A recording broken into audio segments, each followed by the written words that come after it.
দেখ দেখ আবার এসে গেছে লটর পটর করতে, ঢং দেখে আর পারি না।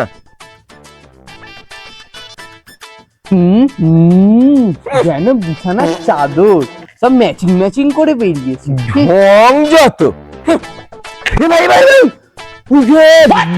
ওটা শালা, এই বললো ওর নাকি জ্বর, আর এইদিকে অমনি বেরিয়ে পড়েছে। দাঁড়া, ওর শালা ব্যবস্থা করতেই। তা বলি এটা থাকবে তো, না পরের বারের মতো চেঞ্জ হবে? থাকবে না থাকবে না। এ ভাই দেখ, এই হলুদ শাড়ি পরা মেয়েটা কি সুন্দর দেখতে না? উফ, চোখগুলো দেখ ভাই। বাদ দে, ওর বয়ফ্রেন্ড বাইক নিয়ে চলে এসেছে। এটাও গেল। এ ভাই তুই দেখ, ও তো ক্লাস 5-এ পড়ে। ওর গার্লফ্রেন্ড আছে। হ্যাঁ, আর আমরা